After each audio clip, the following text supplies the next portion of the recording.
when people ask me if you could choose one bike and only have that bike, the answer is always the same: a cargo bike. I honestly think cargo bikes are one of the best bikes you can get. You can use them for so many different things, and they're just so much fun to ride. But if you've seen any of my videos where I talk about cargo bikes, or more importantly, my cargo bike, you know that it has endless amount of problems and it's always broken. It's currently broken, for example. I've slagged it off a bunch, but the honest, real reason is the fact that I use it for what it's not designed to do. I ride it through the forest, I ride it across fields, it's covered in mud most of the times, and the componentry and stuff just aren't cut out for it, so it just causes problems in the long run.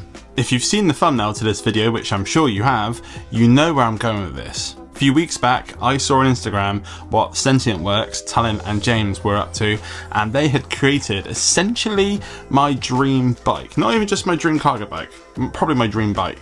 I've known Talent and James for quite a long time now, and I naturally slid straight into the DMs and was like, hey, fancy letting me come down and making a video about your bike? They said yes.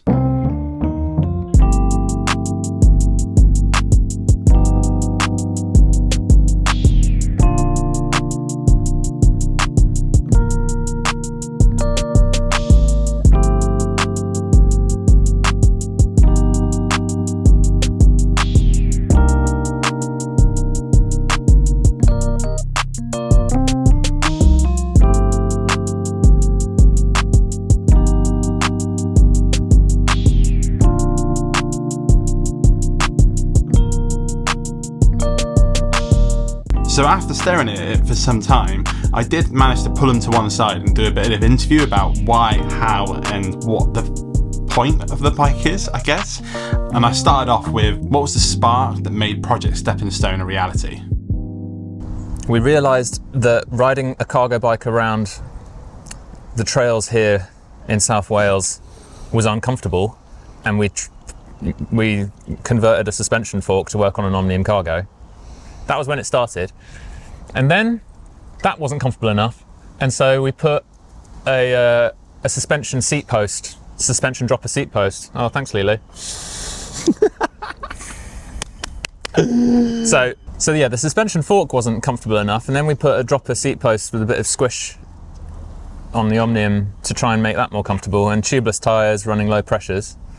And even that wasn't comfortable enough. And so this is the natural next step, is to give it proper rear suspension, because yeah, I'm more likely to go out and ride more fun stuff more of the time if I'm not going to get a pain in the neck and the back and doing it. Thanks, Lilo.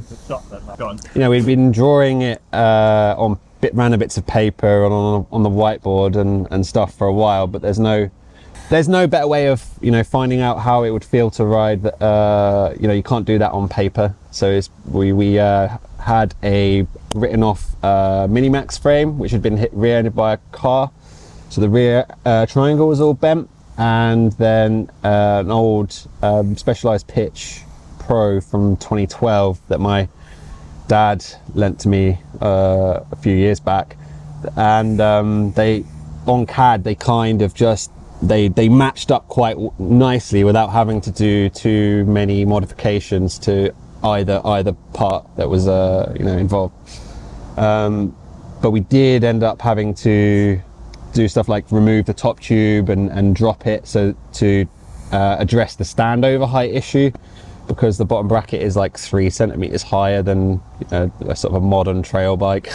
7 centimeters higher. 7 centimeters higher. It's a very high BB. Yeah. Yeah. We're right next to Brecon Mountain Rescue headquarters here. They're in the unit about 50 meters over there, and we see the gear that they use up in the beacons, and it's just, the idea would be, I suppose, that I bet that if we put a motor on this and took it up to the gap, you know, where all of the summits are, and a van are big, you know, we could probably get there faster. The things that a paramedic sort of person would want to carry, just like basic gear. Yeah, we could get that basic gear up to that remote location faster than any other form of transport, other than even probably faster than a helicopter could get there.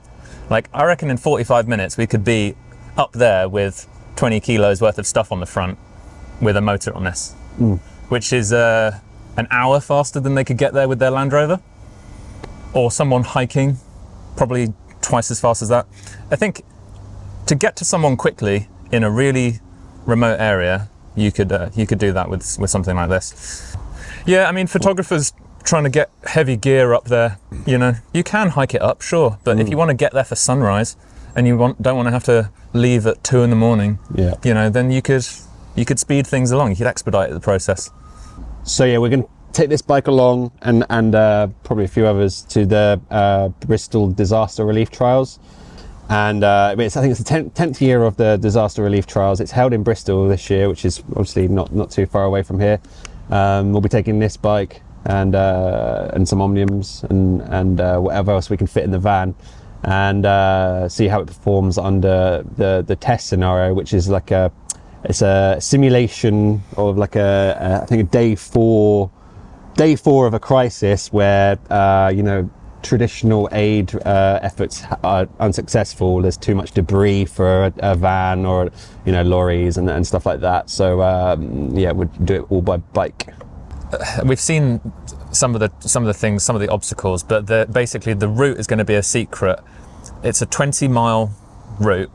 Supposedly it's not a race. It's more about problem-solving creativity than anything else. But there is one thing they say about it is there's definitely going to be a meter barrier that you're going to have to get over. So you don't want to lift a bullet or Reese and Muller over it. You want something that's light enough so that you can just grab it and chuck it over, hopefully. I don't know what has to go on the front, but it should be easy with this. Or an Omnium, as long as you're not connected to brambles. Yeah, so yeah, there's an e-assist category and a non-e-assist category, and there's a limited number of places. I'm pretty sure it's booked up now. But yeah, one of us is going to race e-cargo and the other one's going to race this. I say race, enter. Yeah, it's going to be fun. Obviously, it's not perfect. It wasn't a from scratch frame design. Because it's not from scratch, and all we've done is, you know, jacked up an Omnium in this direction. It takes maybe a degree of skill to ride, and just because you're that much further away from the ground, if should anything happen. That's it. Yeah, it's too tall. It's the only thing that stops it from being perfect on the first try. Yeah, because when you're up there and you've got the dropper seat post all the way up, you are a long way off the ground, and we need to just lower everything down by 5 centimeters. And then it'll be pretty close. But there's a couple of problems that we're trying to overcome with the front suspension fork. We want to try and see if we can put a better damper in it, and we want to change the way that the steerer linkage connects to it, and we want to redesign it so it's a from scratch frame design so that it's got the correct geometry. Yeah. And bigger tire clearance, more tire clearance, and but it's quite close to what we want it to be already, which was a nice surprise. And it handles really, really nicely. It's very, very playful. It's exactly what you want it to be. It feels like a mountain bike. If you've not got anything on the front, you can mess around. Yeah. Yeah, super bouncy.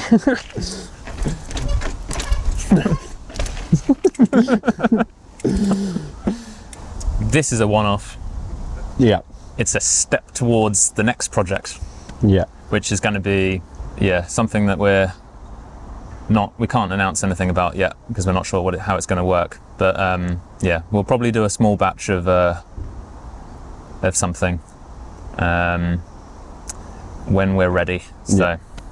But it's going to be similar to this, just cooler. Similar but different.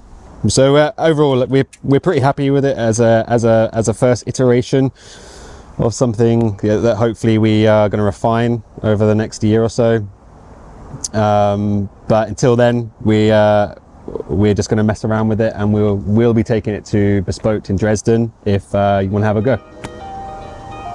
And there you have it. And it was a massive honour, firstly, to be able to be one of the few people that have actually ridden it, and yes, I did ride it. I didn't have that much time, annoyingly, so I just smashed it around the car park, found as many curbs as I could, little bits of grass, and then these little bits of hill that I just bombed for a little while. But to kind of like try and explain how it feels is I wasn't quite sure if it would feel more like a cargo bike or like the Omnium Minimax that it is, or if it would feel more like a full suspension mountain bike.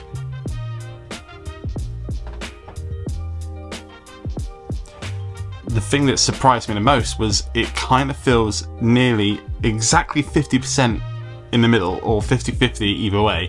Like it maneuvers kind of like a cargo bike, as you'd imagine, and then it's forgiving and squishing, comfortable like a full sus is.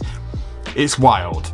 It's very hard to describe it, but I was crazy impressed, and it's now on my list of things that I need in my life for reasons.